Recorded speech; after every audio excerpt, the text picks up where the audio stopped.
Thanks for being here. Subscribe to Cheating Stories Best, so you don't miss new stories. What would you do if you found out your perfect marriage was just an illusion? Today's story with a similar plot. Detective Cal Wilson faced a betrayal that turned his life upside down, and now he's willing to do anything to get justice. Enjoy the screening. I love my wife, let it be said. Right now, we have been together since school. We were good friends back then. She was my best friend. We went through a lot together, and when we realized our feelings had grown into something more, we decided to act. We lost on her birthday, and we rented a motel room for this occasion, and thanks to the fact that her mother had put her on the pill a few months before, we were as protected as possible. Let me introduce myself. I'm Cal Wilson. My height is 180 centimeters, and I weigh about 80 kilograms. I don't check the scale every day, but at 32, I'm fit and still running, thanks to my high school and university athletics days. I have dark brown hair with a few early gray streaks, but my best feature, I've been told, is my emerald green eyes. I work as a detective for the local police. There's not a lot of crime in our small town, so my job is pretty quiet.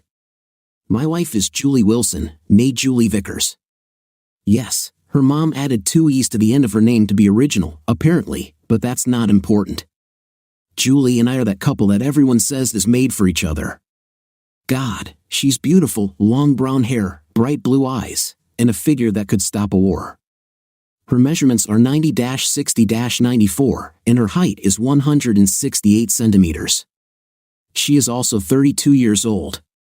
After university, we decided to get married, and for 10 years, we had a wonderful life. I treated her to romantic dates several times a year, and not only on holidays. She works as a paralegal in one of the 2 law firms in our city. Now, about Jimmy Green, a guy who was a quarterback in high school, the one whose bread always falls butter side up if he drops it. In other words, he was the golden boy until he suffered a knee injury that rendered him ineligible to play anymore. When he returned to the city, his father, the city's mayor, decided to get him a job in the mayor's office, which worked closely with the sheriff's department. Jimmy has always had a soft spot for Julie. He found us on dates when we were in high school, and although he had a girlfriend, he openly flirts with Julie in front of me and in front of his own girlfriend, Cynthia. Julie, God bless her, never reciprocated his feelings, although some of his words made her blush and angered me. I told him loud and clear that if he ever tried to win Julie, I would make him pay. He smiled and said that I had nothing to worry about, that it was just games. Jimmy and Cynthia married right after she graduated from college, and by then he had already been working at City Hall for a year. About a year ago, on a Friday night, Julie and I were making plans when I got a call from Sheriff Barton. He said he was sorry to bother me on my day off, but I had to go to work. I asked what was going on, and he said all the patrol cars were busy and there was a domestic violence call near my house. Since I was the closest, he said I could go there straight away. Sheriff Barton wouldn't take no for an answer, even though I was scheduled to have the evening off. Not wanting to cause trouble, I apologized to my wife, put on my badge belt and holstered my .357 caliber revolver, and headed to the address. As it turns out, Sue Roberts reported that her husband, Hunter, was beating her again. He was drunk as usual and decided to take his anger out on her and their children. It took me a while to convince him to give in, and I took him to booking. Sue, as usual, refused to sue him. I told her to find help for him, and she promised to do this and get rid of all the alcohol in the house. I sighed in disappointment. Every couple of months, we received the exact same call about the exact same situation. However, tonight was a little different. I was doing paperwork in the office until midnight, and when I arrived home, I saw Jimmy and Julie sitting on the couch. Julie looked like she had taken another shower after I left. The hairs on the back of my neck stood on end. What the hell is he doing here? I thought. What's going on? I asked, leaning over and kissing Julie. Sorry about earlier. Hunter is back behind bars, and hopefully this time Sue will either leave him or find him help. Don't worry, dear, she answered with a smile. Cynthia went into town with her parents, and shortly after you left, Jimmy called to see if we were busy tonight. Yeah, Guy, sorry about that. I didn't know you were on a date, Jimmy shrugged. I guess it's lucky you got called, huh? He had that same smug smile, and I was once again reminded that this guy is a real idiot of the first order. Now alarm bells were ringing in my head. Jimmy has always been the snake who thinks his shit smells like violets. I decided to be polite. Well, I'm sorry to hear that, Jimmy. I mean, about Cynthia. But if you don't mind. Oh, of course, Guy. Sorry about that, he said quickly, standing up and leaving. I locked the door behind him and returned to Julie. Darling, I'm sorry about earlier, I said, hugging her. Next Friday, I'll tell him to call Bill or Dave for me, okay? Julie knew what it was like to be a cop's wife. She smiled. Everything is okay, dear. Jimmy and I just chatted for a bit, reminiscing about old times. I smiled. No problem, honey, I said, the alarm bells in my head gradually fading. Nothing in her behavior suggested anything else was going on. I might not trust Jimmy, but I could trust Julie. Hell, I had trusted Julie for more than half my life. However, this was just the beginning. Over the next 2 months, we managed to arrange only 2 dates when I was not called to work. Julie was annoyed, and so was I.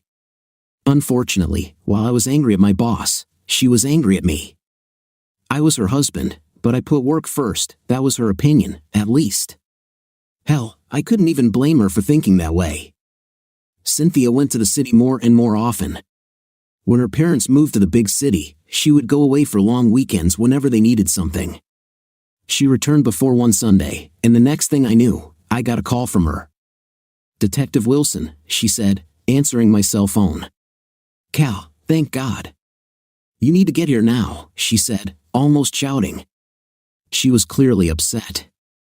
I asked what happened. Just come to my house, she said. Not our house, my house. Were there any problems with Jimmy? I was on shift at the sheriff's department and told Barton that I had received a call from Cynthia and asked for the rest of the day off. He looked at me strangely but just nodded and went back to his crossword puzzle. I raced to Jimmy and Cynthia's house and was surprised to find Julie's car in the driveway. The alarm bells in my head turned into full-blown sirens. Cynthia was walking back and forth in front of the house, and when she saw me getting out of the car, she ran up to me with tears in her eyes. My unmarked car was actually my car with a radio and siren lights. I love my Dodge Charger. Cal, thank God you're here. I don't know what to do, she sobbed, hugging me tightly. Hey, keep it down, Cynthia. What's going on? I said in a soothing tone. She looked up at me, and I'm sure my confusion showed on my face as I looked between Julie's car and her.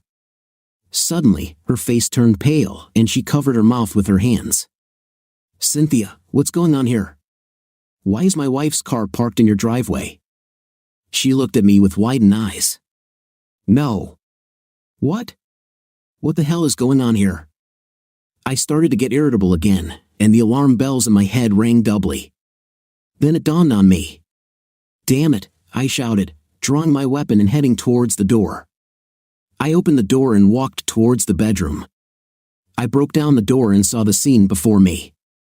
I blinked twice, looking at the frozen lovers. I took out my mobile phone and started taking pictures. I took 4 pictures before they came to their senses, and Julie jumped up from him. I can explain, dear, she said as I continued to take pictures with my cell phone. I ignored her and then turned to Cynthia, who had followed me. Cynthia, did you know about this? I asked, ignoring my wife. Yeah, Cal, hell, I thought you knew too. I didn't like it, but I knew Jimmy had needs when I was away. She blushed but looked me straight in the eyes. You didn't like it, huh? And you thought I knew? I asked, keeping my voice calm. Yes. Julie told me that she talked to you about it, and since you often work on Sundays, she would be here sometimes. Cynthia began to cry again. I didn't realize how bad it was until I saw them together. Is this right for you, Cal? I asked her. Heck no, you will not touch her. Julie and Jimmy seemed to shout in unison.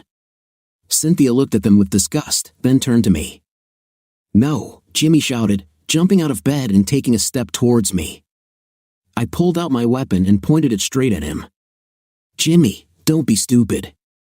What's good for the goose is good for the goose, I said. He stopped in his tracks and raised his hands as my Colt python was pointed straight at his heart. How long have you been sleeping with my wife? 2 months, he said, his face contorted with fear and anger. Since the night I was called to hunt her and sue. And did you use a protection every time? Yes, he said. I believed him, but I also wanted to hear it from Julie.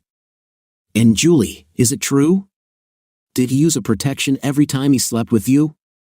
I asked, looking at her, but my gun never moved from Jimmy's chest. Yes, it's true.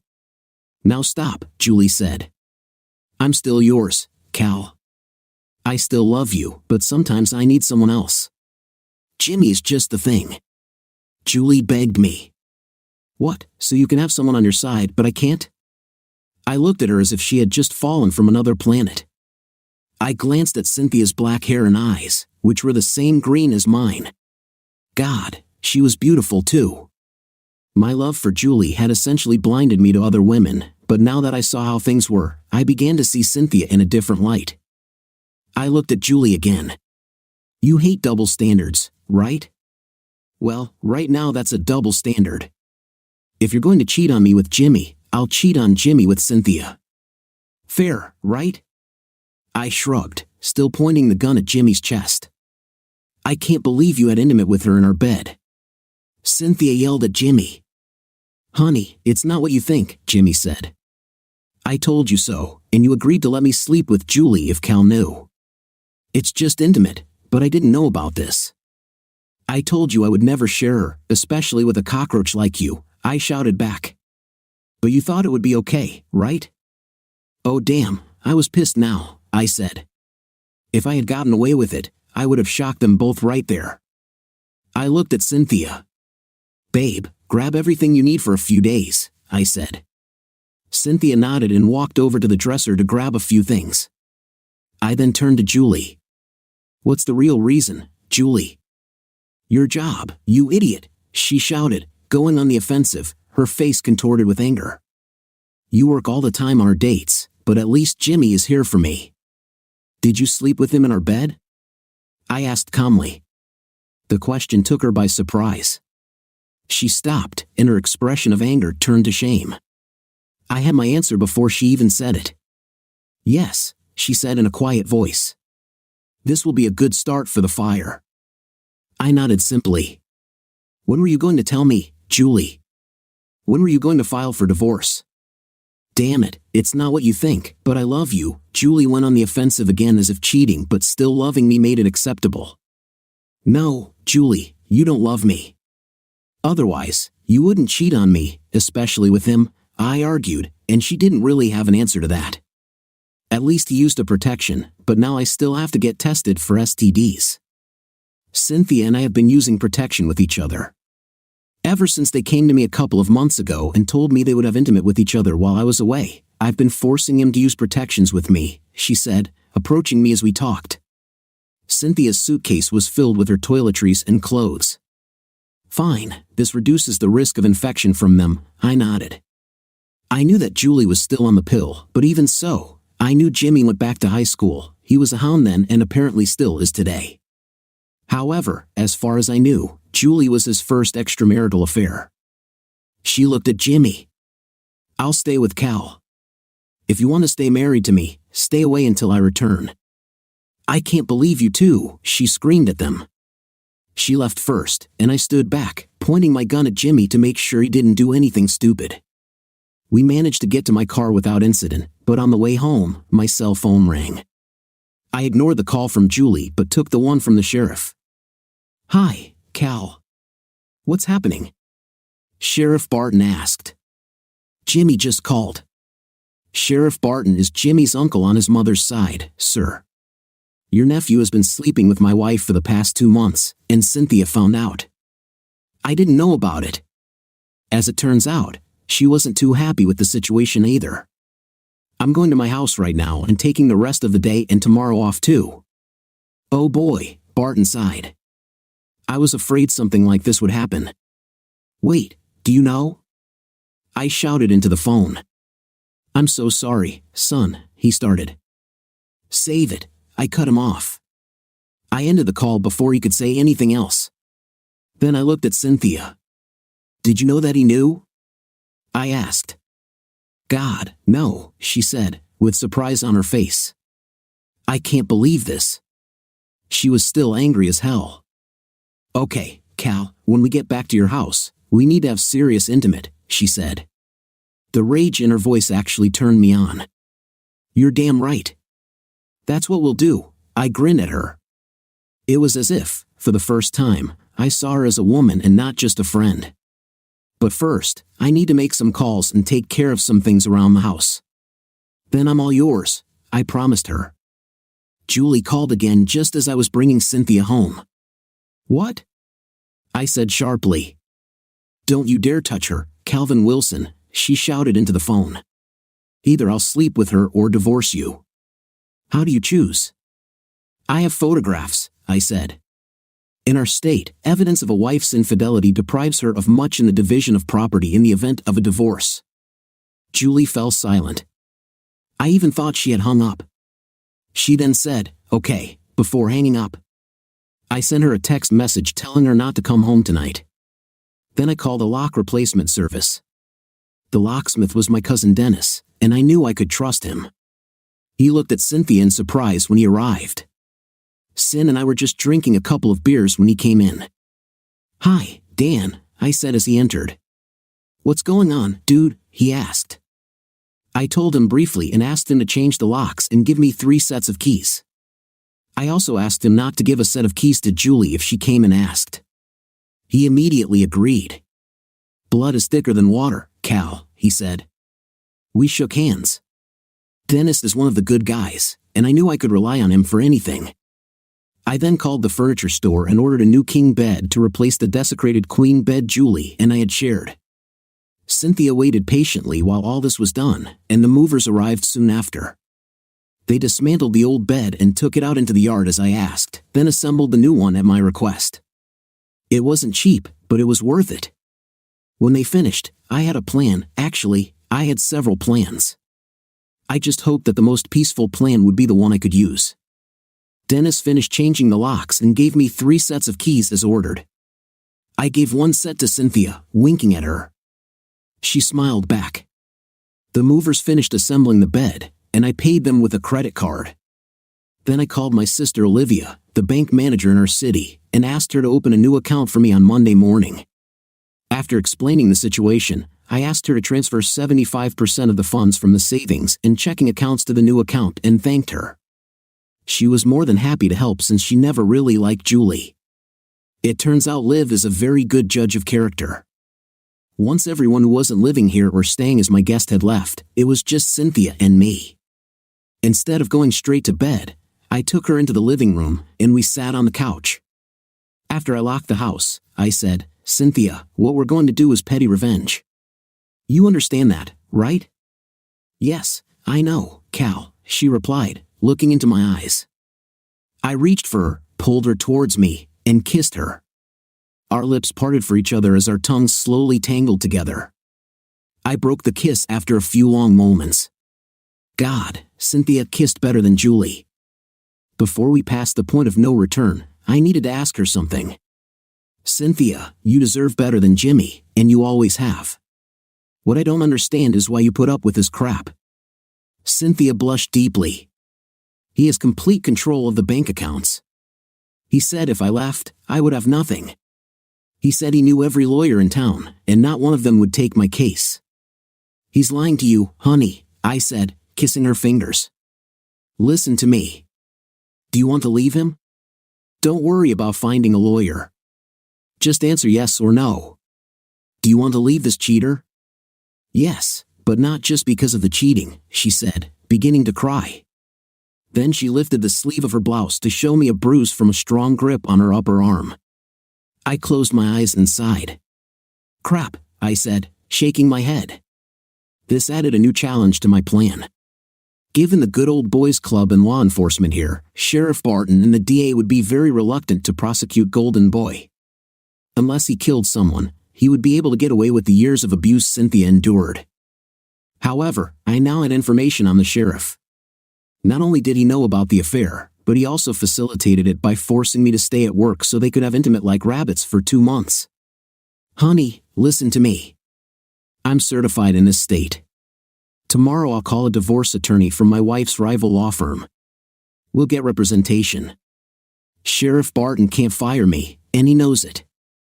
I sighed deeply. I'm so sorry for you, Cynthia. I've always loved you. You've been one of my best friends since childhood, and I'll be damned if I let that idiot hurt you again. With the photos on my SIM card, you'll have a case made in stone against him, and you will get everything. Her eyes lit up. Cal, will you help me? Even though I knew about this? I asked. Yes, because you didn't know that I didn't know, and you didn't know how deep that hole was. Now that we know, we need to be careful. I know Sheriff Barton, and I know that he probably got him into this mess. I'll talk to him tomorrow morning and let him know I'm taking the day off. After we hire a lawyer, we'll go to the station together, and if you want, you can file a domestic violence report against Jimmy. But she began. Yes, he'll do it after I show him the pictures. You see, until we actually get divorce papers, we'll keep the threat of divorce over their heads. That's my plan. We're essentially driving them into a corner and then activating the trap. I smiled, laying out the plan in front of her. This includes blackmailing their relatives too and sending the photos to Julie's parents. By the time we're done with them, they won't have a pot left to piss in. I winked. Cynthia laughed musically. I like your way of thinking. And remind me never to make you angry, she said warmly, then captured my lips with hers. After another long moment of our tongues tangling, she pulled away and looked deeply into my eyes. Cal, forget about intimate tonight. I want you to make love to me, she said. Her voice sounded so seductive that I felt every cell of my body pulsate with desire. It was new to me, wanting a woman who wasn't Julie. But Julie made her choice. She knew how I felt about cheating, but she did it anyway. Still, here I was, ready for some petty revenge before the real revenge began. No, this was no longer petty revenge. I'd talked to Cynthia a lot over the years, and we had a lot in common, from our love of country and jazz to similar tastes in movies that even Julie and I didn't share. You know, Cal, if Julie hadn't captured your heart back then, I would have tried to win you back in high school, she admitted, blushing. If Julie didn't exist, I would have rushed to you. Cynthia Smith, I replied, using her maiden name. At that moment, my phone vibrated. I had set it to vibrate, and when I looked, it was Julie's number. I chuckled as I answered. What now, Julie? I asked irritably. Cal, it's not too late for us. We can talk about this, she said in her whining way, which I hated. Can we? Will you stop having intimate with Jimmy? I asked. She started, but I ended the call and turned off the phone before she could call back. What did she say? Cynthia asked. She said, and that was all the answer I needed, I replied, shrugging. I then hugged Cynthia again and kissed her tenderly. But enough about her. God, you're beautiful, I exclaimed quietly after breaking the kiss. I got up from the sofa, took her hand, and led her to the bedroom. The new bed, already made with pillowcases on the pillows, looked very inviting. When this is all over, I want to try it with you if that's what you want, I said as we undressed each other. I want it too, Cal. Jimmy was never my first choice, she gave me a mischievous smile. I really like you. No, that's putting it mildly, I've loved you since we were children. She blushed even more. Cynthia, why did it take us so long? I asked as she pressed her undressed body against mine. Cynthia is tall at 5 feet 10 inches than a $2 pistol. She was the head cheerleader in high school, and that was the main reason she dated Jimmy. I didn't know her size at the time, but she was the epitome of perfection. Our future exes, she answered in a whisper, but now it's our time, Cal. Damn right, I replied before capturing her lips in a kiss. Cynthia, however, followed my lead and turned off her cell phone. I then unplugged the landline from the wall so that no one could contact us on the house phone. Me too, Cynthia purred. I smiled, a grin I thought would never leave my face. We looked at each other and kissed tenderly. We need to talk about our next steps." She nodded. "Yes, we need to. I can't go back to Jimmy now. What we have is too special for me to ever be happy with him again, even if I were ever happy with him." I felt a little guilty. I was happy with Julie, or so I thought, but now, I had found true happiness with another woman. This made me think for a moment. Was this what Julie felt with Jimmy? While I certainly hated Jimmy and had hated him for years, I couldn't hate Julie anymore. I hated what she did to me, and she lost my trust forever. But now, I understood what she was talking about. Then the anger returned as I thought about how my own boss had been involved in this whole mess from the start. He distracted me from Julie and gave his lousy nephew the opportunity to seduce her. Julie was far from blameless either. She could have told Jimmy no, she could have stopped this at any time. We were both manipulated, but I was more deceived than Julie. I told Cynthia how I felt, and she had a look of guilt and sadness on her face. "I'm so sorry, Cal," she said quietly, stroking my cheek. "Honey, when Julie told you that I supposedly agreed with this as she described it, what was my opinion about it?" I asked. I needed to know what lies Julie was telling. "She basically said that you share my feelings, that even though you don't like it at all, you'll accept it because you know she has needs," Cynthia said. My anger at Julie grew again. "Okay, I'll look into this like a detective and find out all the angles." I told her my plan, and she laughed when I finished. "You're one sneaky idiot, but I love you regardless," she said, her eyes sparkling with joy and love. "And you are the embodiment of a Greek goddess," I said, "and I love you too." She smiled and agreed. After the shower, we dried ourselves off with towels and went to the kitchen, where Cynthia prepared pork chops and vegetables. She used a few different spices she found in her cupboard, and the chops turned out delicious. The veggies, smothered in cheddar sauce, were great too, and we were both soon full. We sat at the table and discussed our future plans. After we finished eating, I complimented her on her cooking skills and told her the honest truth: she was a much better cook than Julie. She blushed and smiled back at me, accepting my compliment. I kissed her tenderly. For a moment, my plan stalled in my head as I discovered that I no longer hated Julie. Yes, she was a scoundrel and a cheater, but she, albeit unintentionally, brought Cynthia and me closer together. No, the thought of how she dismissed him, how she never liked to ride with me, was enough to reignite my anger and the promise that she would get nothing from me except what the court might be willing to give her after presenting those photographs as evidence. Yes, I had a plan, but it would take a little time to iron out all the details and get the process going. When we went to bed, it was in each other's arms, which Julie hated doing. She loved her space while sleeping. In contrast, Cynthia was someone who loved to cuddle, and I loved that. One of the real blessings of our upcoming divorces was that we were both child-free. As for Julie and me, we just weren't ready yet. She said she wanted to save some money from her job as a paralegal before trying to have a baby. Cynthia, on the other hand, simply didn't want to have children with Jimmy and told him so. She said that after everything he had done in the last 2 months, she was damn glad she had resisted his urging to stay home and have kids. Cynthia works as a real estate agent and basically sets her own hours. With the real estate market booming in our once small town, she's doing exceptionally well. The goal was to get money out of the joint bank account she had with Jimmy. I wanted to involve Liv, but I didn't want her to suffer the consequences if things went south. Cynthia had sales receipts and payroll from her job. We would sue for her salary and bring him to light in any case. So, with our plan in hand, the next morning we got into the car and drove to the lawyer's office.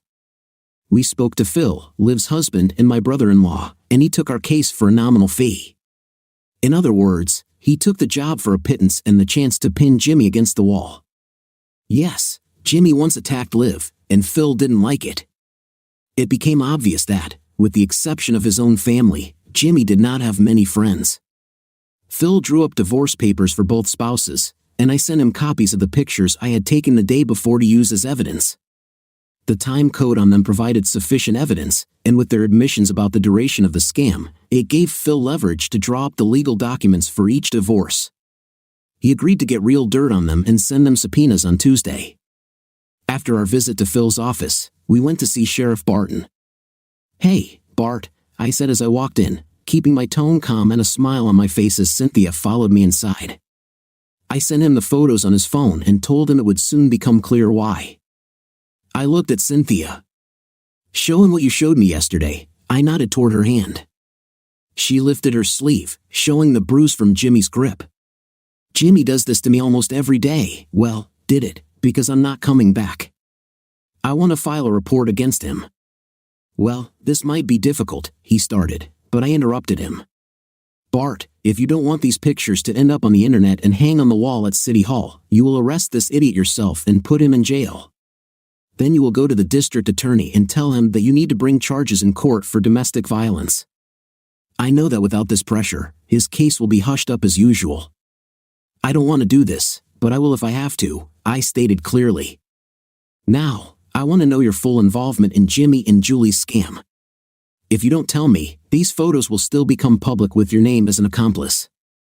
Sheriff Barton was on pins and needles, and he knew it. I secretly turned on the recorder in my pocket just before he started talking. Damn, I'm sorry about all this crap, Cal," he grimaced. "I should never have let Jimmy and Fred talk me down, and the mayor too." "How did they do it?" I asked, raising an eyebrow. "He said that he and Julie were in love and that he needed to get me out of the way so he could be with her." This made me raise my other eyebrow. I was pretty sure Jimmy was lying at that moment, but I couldn't be 100% sure. "Continue," I nodded. "So it started the night I called you to go see Hunter and Sue. Jimmy said that although they were in love, they didn't want to go through a messy divorce and wanted to stay married to both of you."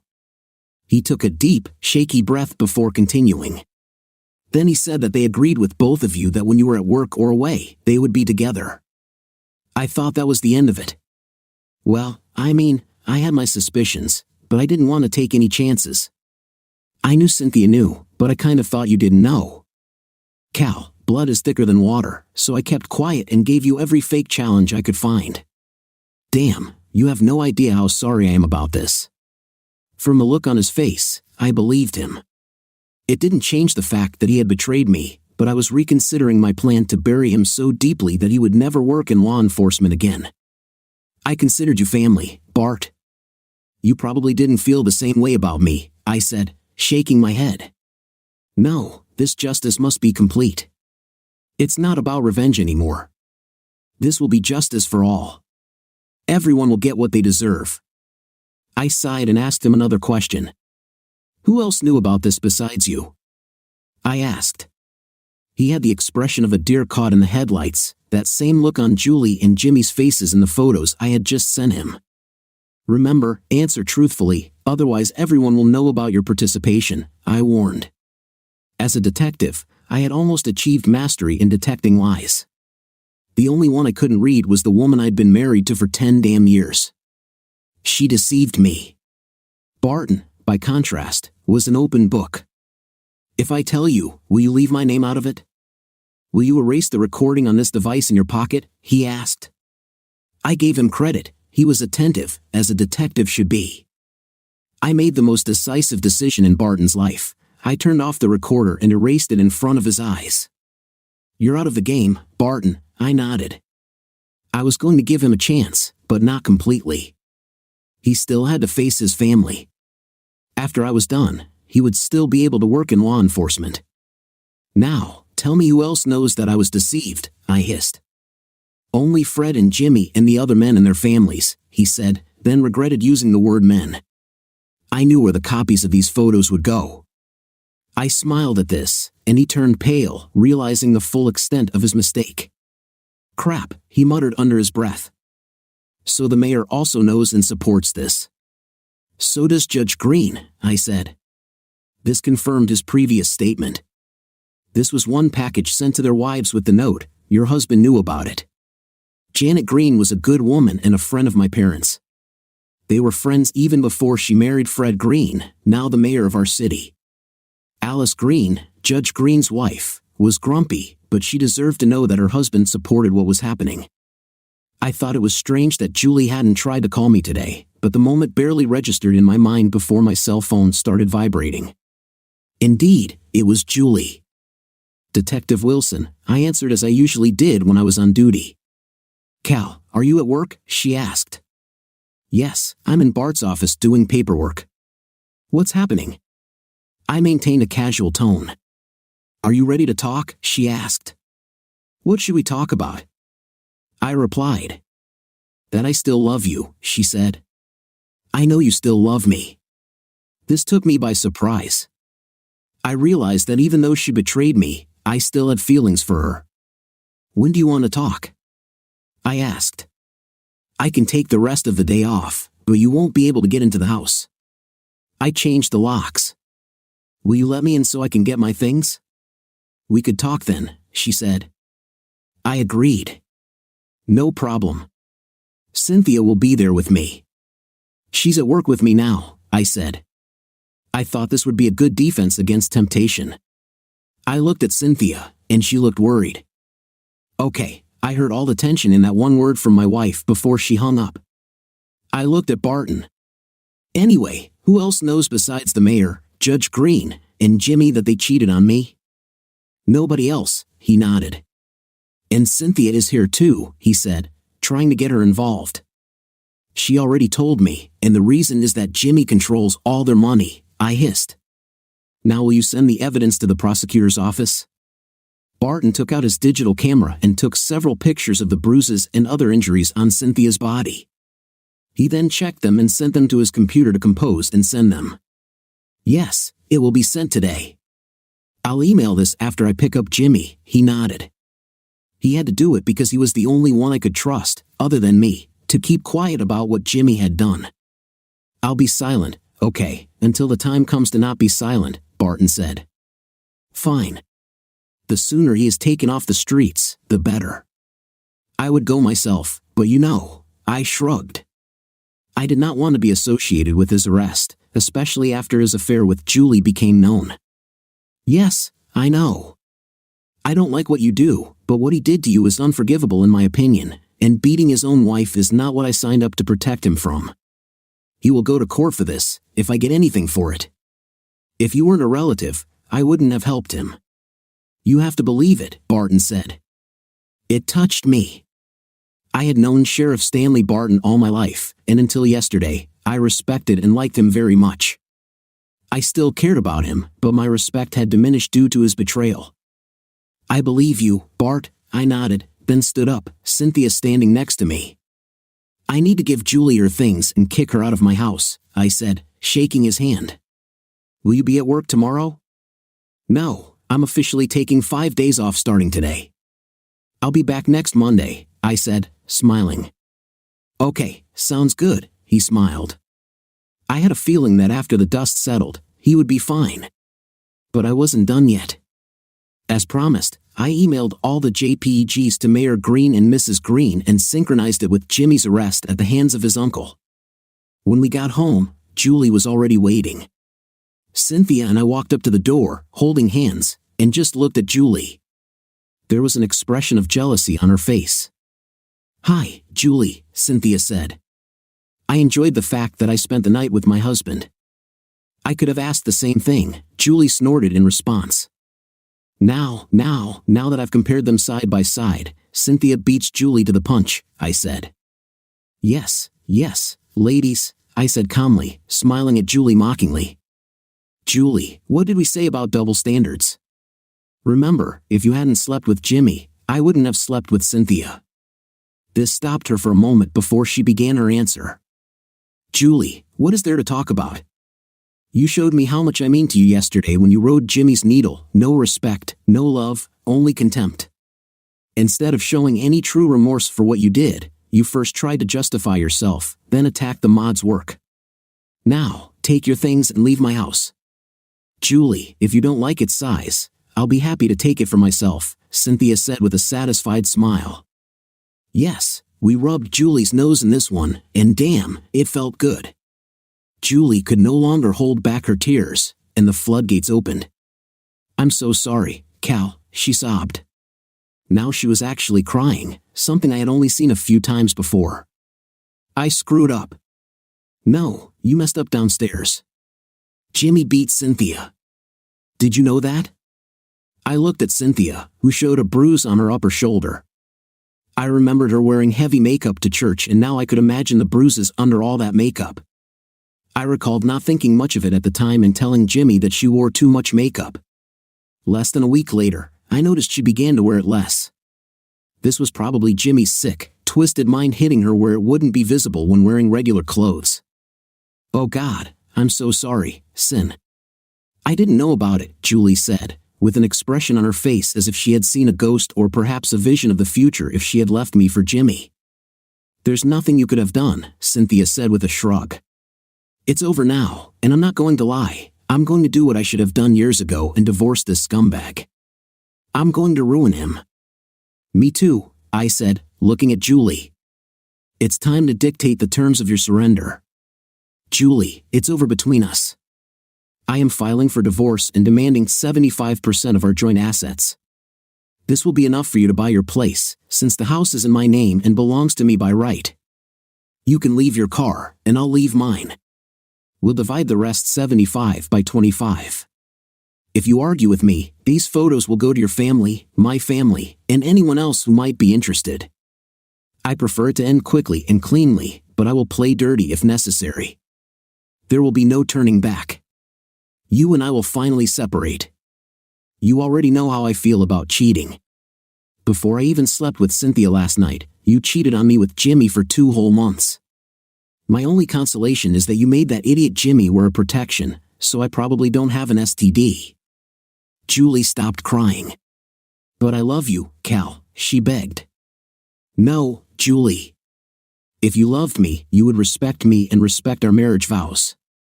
As far as I'm concerned, when I saw you yesterday with Jimmy, I divorced you then and there. All that's left to do is make it official. You'll get a summons at work on charges of infidelity.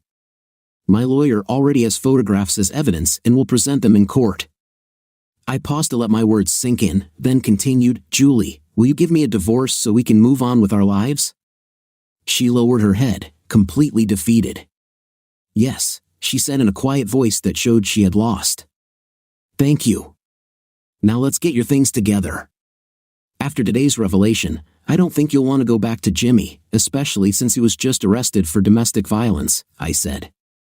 "Why, yes, you're right, but where should I live now?" she asked. I left enough money for the down payment on the apartment and a little on top. It was a joint account, but I put 75% of the account in my name only and took my name off the joint account, so now it's all yours, I shrugged. "I hope everything works out for you, Julie. As much as I want to hate you, I just can't. We've known each other for too long. But I cannot and will not forgive what you did to me, to us." Julie came to her senses. She was obviously in pain, but I remained adamant. It was very difficult, but I did it. Damn, part of me wanted to just hug her and tell her everything would be okay, but I knew better. If she loved me, she would have stopped sleeping with Jimmy when I asked her if she could do it. Damn it, if she loved me, she wouldn't have slept with him first. This thought was all I needed to finally strengthen myself against her sadness and significant charms. Yes, if you looked at it objectively and not with a heart full of love, she was no comparison to Cynthia, all things considered. But that didn't stop her from being beautiful in her own way. Cynthia helped us pack all of Julie's things, and it still took a hell of a lot of time. By the time we finished, it was already dark, and we were all exhausted. We collapsed in the living room, most of our suitcases filled with Julie's things. Her closet was cleaned out, her dresser, her nightstand, her makeup table, and her master bath sink. Well, you get the idea. Well, it's been over 10 years since I moved here, and you know I never throw anything away as long as it's wearable, Julie shrugged, and I couldn't help but grin again. I know, okay, I grinned. Jules, it's late. You can spend the night in the guest room if you want. I don't hate her, Sin. No matter how much I want to, I can't. I don't love her anymore, but I still kind of care about what happens to her, I whispered back. Then I looked at the hopeful expression on Julie's face. Jules, it's just for one night. You can spend the night in the guest room, but tomorrow morning you will pack your car, and remember, you will be served with divorce papers at work. I reminded her of reality again. Julie sobbed. Is this really necessary? She asked, finally. Should we just go to your lawyer in the morning, and I'll sign everything in his office? I thought about it. As much as I wanted to humiliate her, I also remembered the good times we had together. Damn memory. I looked at Cynthia and raised an eyebrow. What do you think? Is it worth it? I asked her. Cynthia looked at Julie, saw the utter despair in her eyes, then looked into my eyes. I think she's suffered enough for now, and yes, I think this will work. I looked at Julie. Okay, we'll go to Phil's office in the morning. You will sign the documents there, and we will ask the judge to officially divorce us. We won't have to go to counseling, and we won't have to worry about dividing custody of the children, so don't worry. Julie had a faint smile on her face. She escaped my wrath for now. The dust had not yet settled, but the explosion had not yet occurred.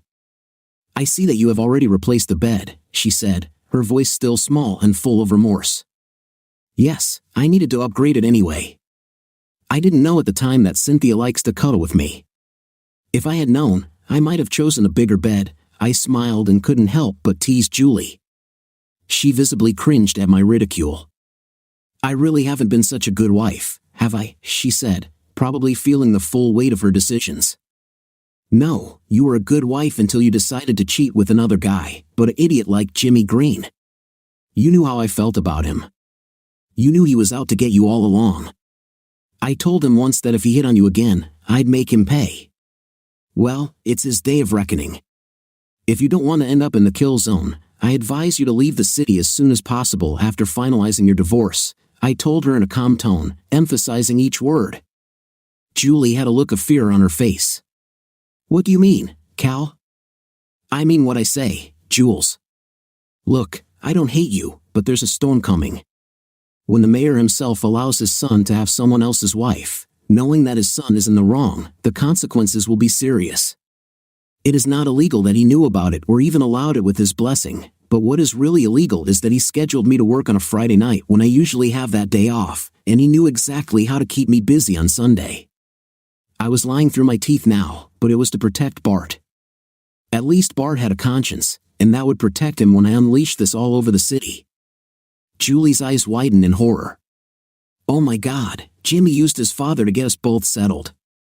Everything fell into place, albeit in a strange way. Look, Jimmy was an idiot by accident. He looked like his father, who claimed to be the biggest idiot in the universe.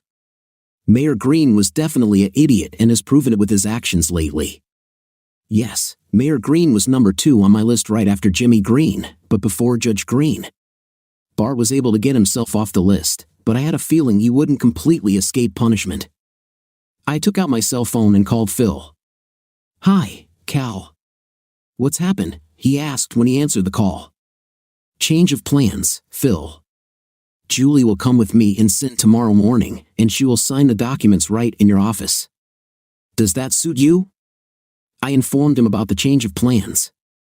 Of course. I don't see any problems. Let her bring her lawyer, though.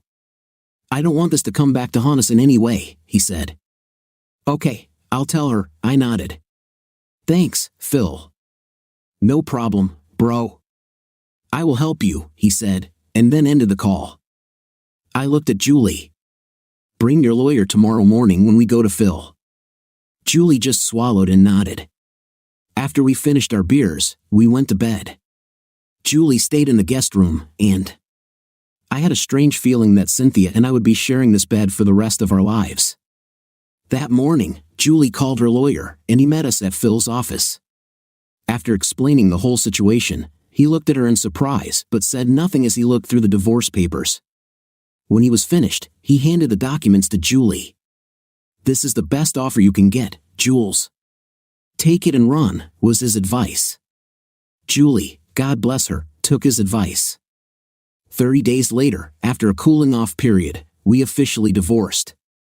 Divorcing Julie wasn't a real battle. No, the real fight should have been with Jimmy Green and his dad and uncle at City Hall. But thanks to the letter I sent to their wives, we had an ally in Janet Green. Alice Green did not respond, and I assumed she had her own plans for justice for her husband. Judge Reinhold saw the evidence, and Jimmy was arrested without bail and placed under house arrest at his home, given his past history, which was hidden until recently when his mother revealed it.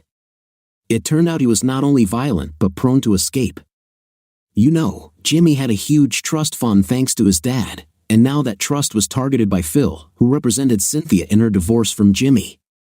Jimmy was stupid enough to fight the divorce, so Phil brought out the big guns, targeting the trust fund. When Jimmy confessed, he was placed on probation but remained under house arrest. It wasn't ideal, but we'd have to settle for it for now. I received a call at work from Cynthia, who was now living with me full-time, saying that Janet Green had come to our house.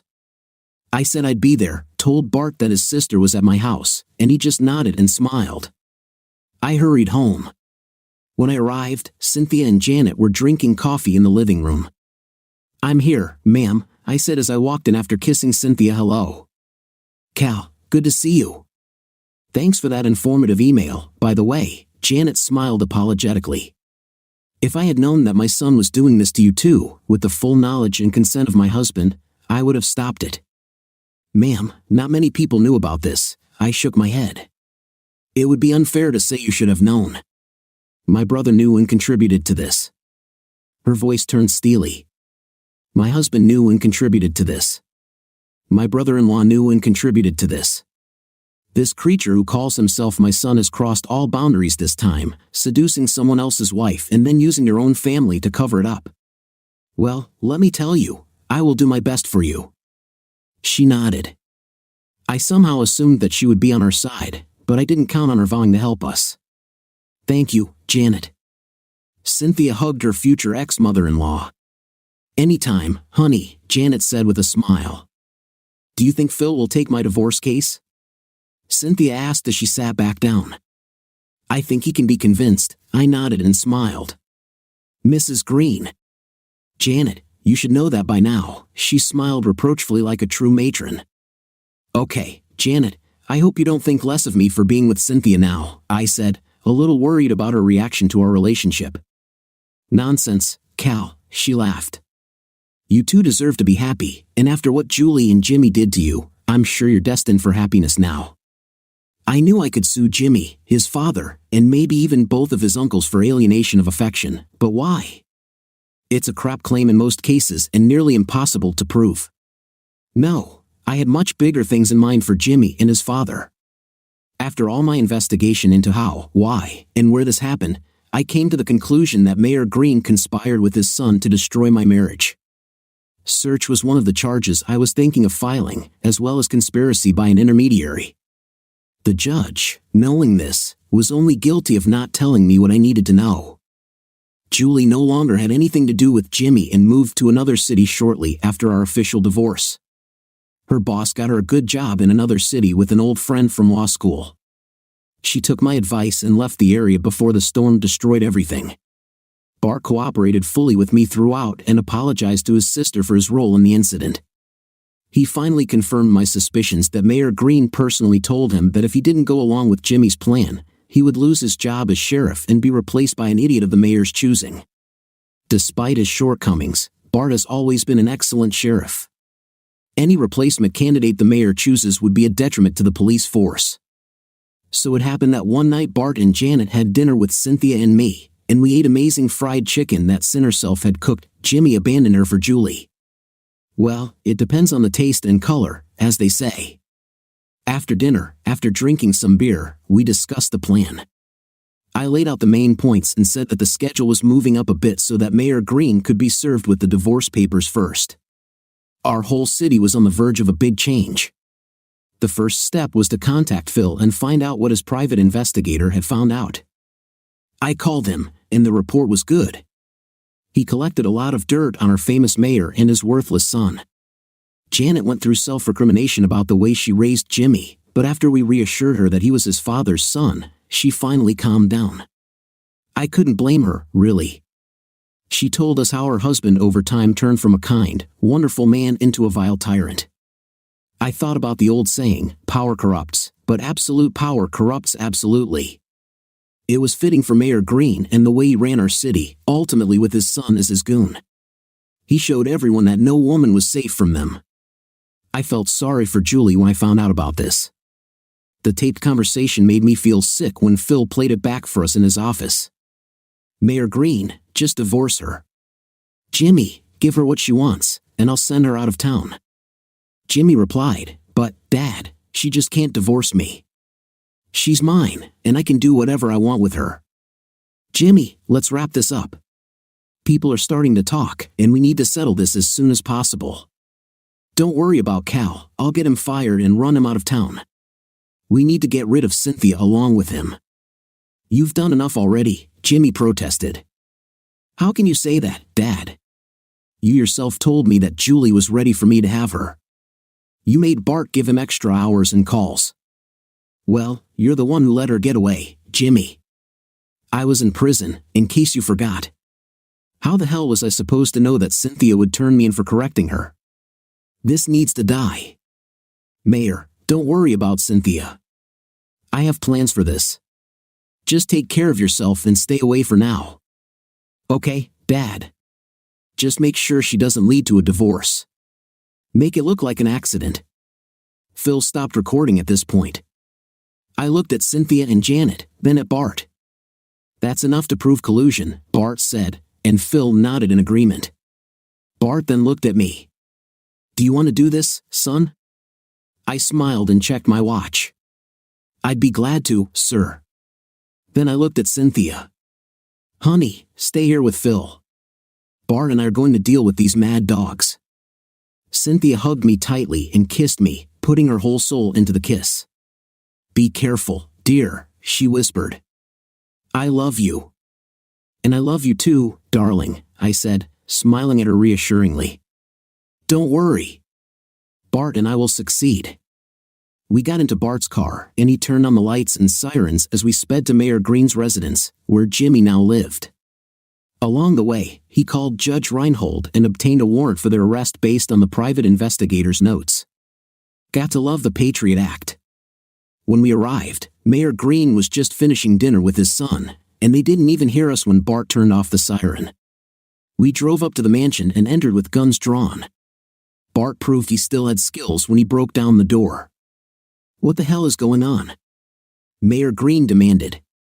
Jimmy looked at us with pure horror on his face as he saw my .357 and Bart's single-barrel military revolver pointed at them. I covered Jimmy while Bart moved forward and filed charges. Frederick Green, you and your son, Jimmy Green, are under arrest for conspiracy to commit murder. You have the right to remain silent. If you waive this right, anything you say can and will be used against you in court. You have the right to a lawyer and to have a lawyer present during questioning. Do you understand your rights as I have stated them? Bart readied his Colt and cuffed Fred from behind, making sure the cuffs were securely fastened and the keyholes turned away from his hands. He then sat the mayor in a chair and covered Jimmy while I read him his rights and also handcuffed him. Once we were both handcuffed and in the back seat of Bart's car, we turned on the lights and sirens again and raced back to the station to process them. Jimmy, displaying rare resourcefulness, kept his mouth shut. Once Fred was placed in the cell and Jimmy in the interrogation room, I went in with Cynthia. I threw the papers in front of him and played the recording of his actual confession of plans to kill his wife.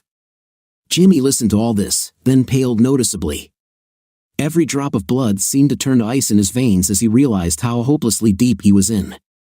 This cannot be allowed in court, he tried to object. It doesn't matter, Jimmy, I shrugged. Public opinion is important here. If we invoke the Patriot Act, suspecting that you and your father are harboring domestic terrorists, and show the Department of Homeland Security this conversation, it could easily be interpreted as planning an execution and an act of terrorism. I was heavily hinting, but I had a lot of fun doing it. What do you want me to do? He asked brokenly, realizing that he was at a severe disadvantage and that a great inconvenience awaited him if he did not cooperate. As soon as your lawyer arrives, you will sign this paper transferring all rights to Cynthia. He will certify it, and then it will go to the judge. The judge will give Cynthia everything, and you'll go to jail for domestic violence. After that, you'll be free to start your life again, whatever it may be. Do you understand how this will happen? He nodded in response. It was really nice to see the golden boy get dusted off. Man, I'm sorry, he cried. For the first time, I saw Jimmy Green cry. I looked at Cynthia, and she looked at me, both of our faces showing complete shock. Then we exchanged smiles and looked back at the sobbing, apologetic Jimmy Green. "Shut up, Jimmy," Cynthia said sharply. "You and your shitty father were going to kill me. You're just sorry you got caught." This brought Jimmy out of his stupor as he finally realized how much trouble he was in. His brain practically shut down. He just stared at the wall between where Cynthia and I were sitting. When his lawyer arrived, I played the tape for him. He closed his eyes and let out an exasperated sigh when I laid out my plan to send it to local news channels and even major networks. His lawyer was able to snap Jimmy out of his self-induced catatonic state and get him to sign the divorce papers. We had the same success with Fred Green, and he signed without a fight as soon as his lawyer arrived. Since we never agreed in writing to withhold evidence if they cooperated, we still sent copies of the tape to the news stations, including the 3 major networks and even Fox News. We also sent a copy to the state attorney general's office. It was like a small thermonuclear explosion in our quiet town. There were news cars everywhere, and law enforcement, from regular cops to the FBI, swarmed our little town. The hotel business boomed for our small agricultural community. We poured a ton of money into the town coffers, and it turned out to be a lot of fun for everyone except Jimmy and Fred Green. The feds dug deep and uncovered some questionable tax practices in Fred's past, as well as strange things in Jimmy's daily dealings at City Hall. When the dust finally settled, Bart was cleared of all charges, although Jimmy and Fred tried to pin the cheating scandal on him. Bart came out clean. Julie was called to testify about the whole mess and was initially vilified by the news. I stepped in to set things right and portrayed her as a victim too. She was young and naive. I was asked in an interview if we would make peace with her, to which I gave a decisive refusal. I wasn't going to change my mind. Cynthia got everything in her divorce from Jimmy, and Janet got everything in her divorce from Fred. For their role in the conspiracy and other charges, they received significant prison sentences. They will most likely die in prison after all convictions and sentences have been determined. Cynthia and I got married, and her parents came back to town for our wedding. Julie arrived with her new boyfriend, who turned out to be a really nice person. I was happy for her. Well, Jimmy has found love again, so I heard through the grapevine. His new mate turned out to be a very large but at the same time very loving man. The noises from Jimmy stopped after his 6th month in prison. Jimmy's uncle, Judge Roy Green, was also investigated along with his brother and nephew. The feds found irregularities in his cases and convictions. It turned out that he took bribes and engaged in other fraudulent activities. Alice was the one who turned him into the feds. I wonder why. Either way, he ended up in federal prison after Alice left him high and dry in their divorce. As for Fred, the former mayor, he became the star of many prison musicals, usually singing the soprano role. Julie married the guy she brought to my and Cynthia's wedding, and now they live in the city. Last I heard, she was expecting a baby. Good for her. Bart retired and is now living his golden years with his wife. They are now empty nesters, and he still shows up at the office occasionally. I became sheriff after our new mayor was elected. Mayor Barton is a divorced woman who, when her ex-husband abused his power, rebelled against him, thereby gaining the trust of our city. Yes, Janet took her husband's place and made me sheriff after Bart retired. So here I sit, several years after that fateful day when I was called out on my date with Julie, now holding my baby son while a very pregnant Cynthia feeds our 2-year-old daughter. Life is good. We turned the guest room into a nursery, and our little one now has her own room. We have 4 bedrooms, and Cynthia has already made up her mind that this will be the last child. She plans to get her tubes tied after giving birth or, as she puts it, the baby factory is closing but the playground is staying open. Cal Wilson's story reminds us of how devastating betrayal and lies can be, but also of willpower and justice. Let this story be a lesson to each of us. Value the trust you build with loved ones and don't be afraid to stand up for your truth. I wish you all strong relationships and inner strength to overcome any challenges in life. Thank you for being with us. See you again. Bye.